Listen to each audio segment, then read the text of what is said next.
Ever tried copying the habits of the smartest kid in class, hoping that some of their genius would just rub off on you? Maybe you started eating the same exact cereal that they did, thinking that there might be some magic in those flakes. Now just hold up a second here. What if I told you that the real game changer isn't in what they do, but how they think and do learning? In classrooms all around the world, there's this silent epidemic. In the quest for academic excellence, students often look at the top achievers to try and mimic the habits that they have, and they think that will make them a top 1% student as well. And if you're one of these students, you're probably thinking, hey, if I just do exactly what they're doing, I'll be golden, right? Well, let's think about this with an example. Let's say there are two different car factories. One of them produces state-of-the-art cars at lightning speed, and the other struggles to satisfactorily create these entry-level models. But both factories have access to the same raw materials. However, their outputs, they differ drastically. Why? Well, it's because it doesn't matter about the materials that they have. It's about the processes that they are employing. In other words, it's the how, not the what. In the studying world, the same principles apply. Simply copying the habits of top students might not get you the same results as them. So in this video, I will show you a framework that you can use to evaluate how evidence-based your studying system is, so you have the highest probability of using the best system for you. Before I reveal the three-step process, you need to understand why simply copying or conforming to everything that top students say can be very misleading. So let's rewind a little bit. I particularly remember having this conversation a few years ago now with this student named Zoe, and she was in grade 11 at the time. Now, Zoe was a very ambitious student, and she was doing all right with her grades. She wasn't struggling or failing. She was getting around the top 10% of her grade. But for her, she had her sights on getting into medicine, a course where you really do need to have that top 1% result. So with her final year of high school just around the corner, Zoe had to find a solution to improve her grades quite fast. She really needed something that was going to take it to the next level. And so she did what she felt most logical. She went ahead and asked the other top 1% students at her school about what to do. She asked for their advice. And guess what happened? A pattern emerged here. Each and every one of these high flyers, they swore by this single technique: practice papers. And I remember exactly how Zoe felt. She was like, this is it. This is exactly what I've been looking for. I've never really done it much before. This must be the key to getting top grades. And so feeling inspired, Zoe dived headfirst into the whole world of practice papers that there are. However, what happened quite soon afterwards is that Zoe got these mixed results from doing more practice papers. For certain subjects, she saw a small boost in her results, which was expected because she wasn't really doing practice papers before. But as Zoe continued to do more papers, she quickly realized that her grades were now barely improving and even starting to stagnate. At times, she even saw this drop in her grades, and she was super confused as to why that would even happen because she was applying the advice that she heard. As a result, Zoe felt that her goal of medicine was just slipping away by the day. And you know what? I come across so many stories like Zoe's almost every single day. And her story, it might even feel similar to the situation that you might be in right now. But it is just so important to know how to verify the advice that you hear. Otherwise, you're heading towards this path that's unknown, where there may be potential disappointment and frustration. When everyone's whispering different success formulas in your ears, how do you filter the gold from what's just glitter? So I asked her some really important questions, because these questions, they help differentiate truly beneficial study advice from advice that is frankly just misinformed, overly superficial, or simply misleading. Here's the first question that I asked Zoe, and please ask yourself too. Do you want to know what the top 10% of students do? You probably answer yes, right? Now, what if I asked you, do you want to know what the top 1% of students do? You'd probably also say yes. But what if I said, do you want to know what the top 0.000000001% of students do? What would your answer be then? Still yes, or maybe now? I'm going to tell you the secret. Listen very closely. They all breathe. And you're like, what is going on? What is this? Look, here's the thing. If you don't ask the right questions, you're never going to get the right answers. Something that's common among top students could very well be common among average students too. If you're asking the question, what do top students do? It's very likely that you might end up with habits that are common for even average students. And well, those habits, they don't necessarily work for the results that you want, right? And breathing, it's this universal thing. It's not really going to help. So the better question to be asking is, what do the top students do that other students are not doing? You need to identify what top students do differently from the average Joe. What habits truly set the top students apart? Think about practice papers. Yes, the top students, they do use them, they do get good results, but aren't there also countless students who dive deep into past papers yet didn't quite hit the mark? Well, where are they? They aren't sharing their stories, just telling everyone about how it didn't work for them. If it were me, I'd probably silently disappear into the background too. But Zoe can only lend her ears to the success stories. And so she's completely in the dark about how many more students might have used practice papers, but were not successful. And I can tell you for a fact, anyone who is trying to get good grades is probably using practice papers. So how can Zoe have an accurate gauge of whether practice papers are effective or not if she doesn't have a reliable way of knowing if this technique works for everyone? What if, for example, practice papers aren't the singular magic trick to achieving top grades? What if top students who use practice papers are at the top for another reason? This skewed perception of how effective practice papers are, that's survivorship bias. And survivorship bias isn't limited to just practice papers. It could be about anything. Morning routines, diet, how to take notes, even finer details like using flashcards, time management techniques, or how to train your focus are included here.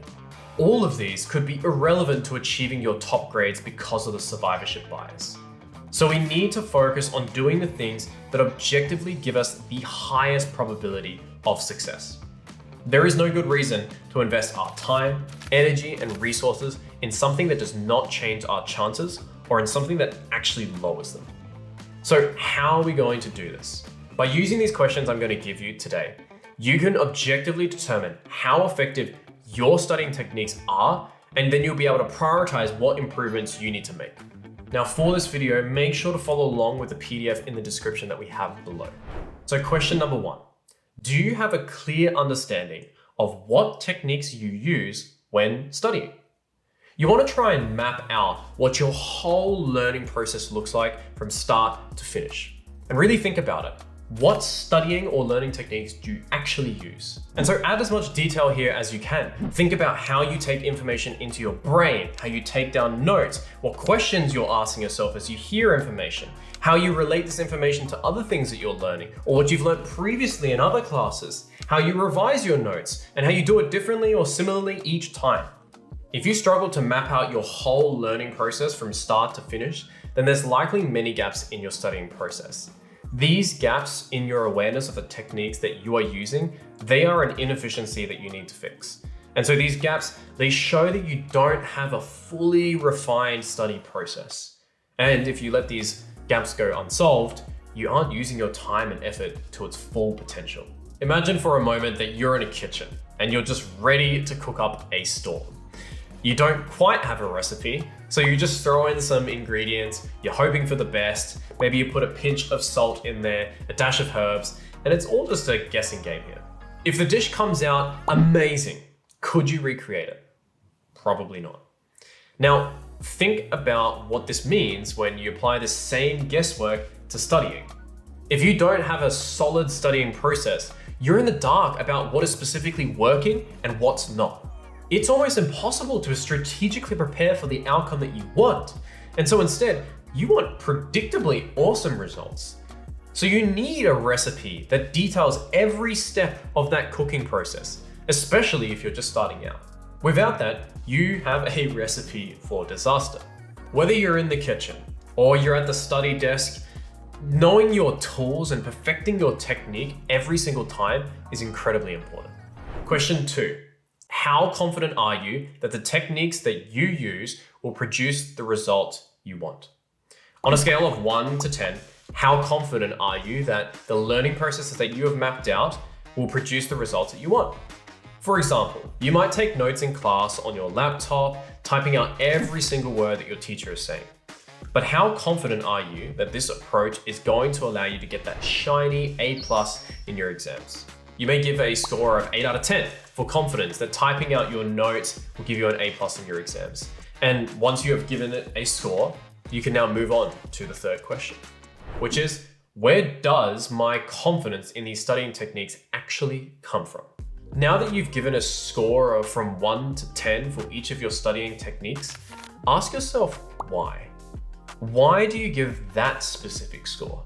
Going back to the example of typing out your notes, imagine you gave it that solid 8 out of 10 confidence for you getting that A+. But I want you here to really dig deeper. Why 8? Is it because typing out your notes is what the top student in your class does? If that's the case, you might be falling prey to that survivorship bias because you're anchoring your trust in the technique just because you've heard of someone successful using it. This is forgetting everyone who also uses this but failed to get the top result. Or is the high rating of confidence due to the fact that your typing helps you churn out more notes than others? If so, this means your confidence in typing rests on quantity. You have this belief that more notes means higher grades. And so if the roots of our confidence stem from what other students are doing or from superficial metrics like the sheer quantity of notes or time taken to make those notes, it is a red flag that your techniques are not so evidence-based or effective. Maybe you can't even answer this question. Where does your confidence come from? This inability also shows that your studying techniques are probably not highly optimized. And so it's likely that you start slowly seeing this gap between what you think is effective versus what is truly effective, which is probably confidence shattering. So instead, you want to do this. You want to base your confidence rating on whether the techniques you're using are backed by research and evidence. And we'll go through this in a moment in question number 5. Your confidence should also be based on the results that were produced for the time that you had invested into it. And so question number 3 is really helping us dissect if something actually works. At the end of the day, aligning what you believe works with what actually works can make all of the difference.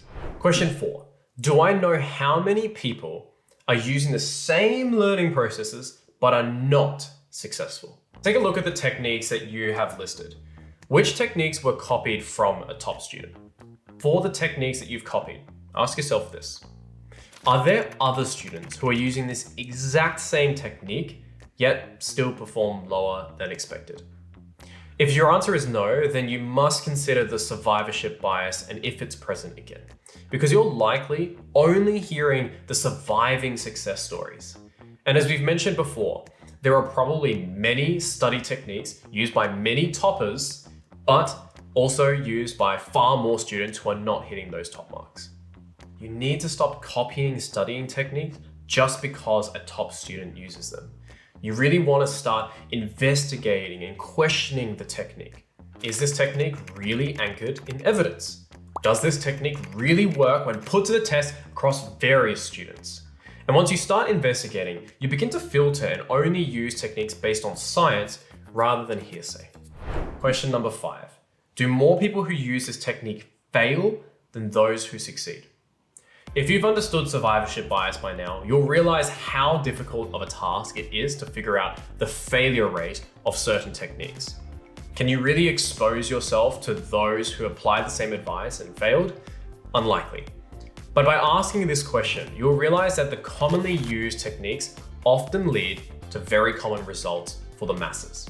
And when I say common, I mean really average, not the kind that you are aiming for by watching this video. Day in and day out, I speak with students who clutch onto mainstream techniques used by rank toppers and high achieving students, but these students I speak to still miss the mark. And it's simply because these techniques are often ineffective, or it's the fact that these techniques aren't even what you need. So what we have done is that we've saved you from a lot of the hard work and answered this for you on this channel. On this channel, we've specifically chosen techniques that will help give you the best starting point to build a hyper-refined learning system.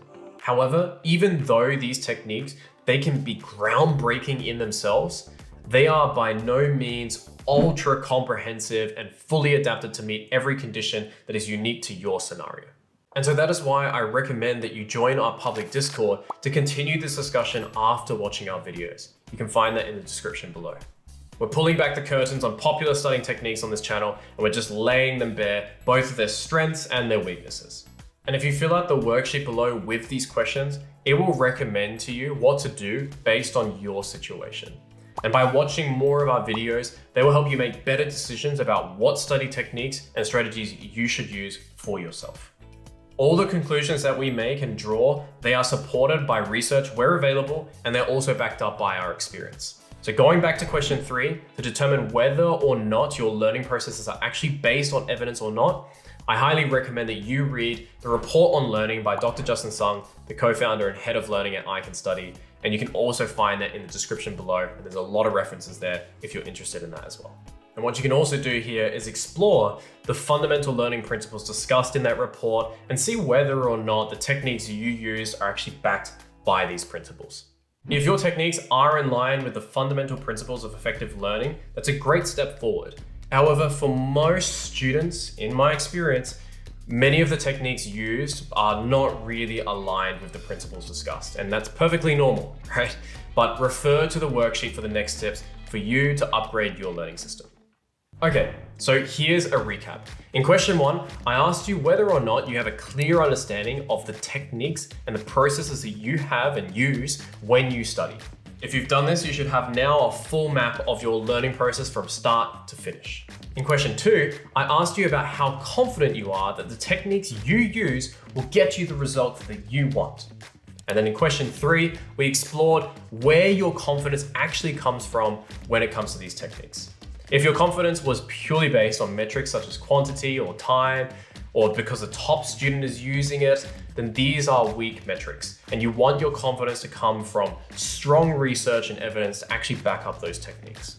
In question 4, I asked you to determine the possibility of other people using the same learning processes, but not being successful. And this relates back to survivorship bias as we discussed before. Finally, in question number 5, I asked you to determine whether or not people fail using a certain technique more than those who succeed. A very strong learning process and system will realistically allow most students to use this process and succeed. However, if most people are actually not succeeding using that technique, then this forces us to think about this technique and really question if it's truly effective. So there you have it. Be very aware of the survivorship bias and from copying misinformed advice. Now make sure to subscribe and check out the other videos on this channel as we continue to go through different learning techniques that are going to help you on your journey to become more efficient and effective. I'll catch you in the next one, and bye-bye.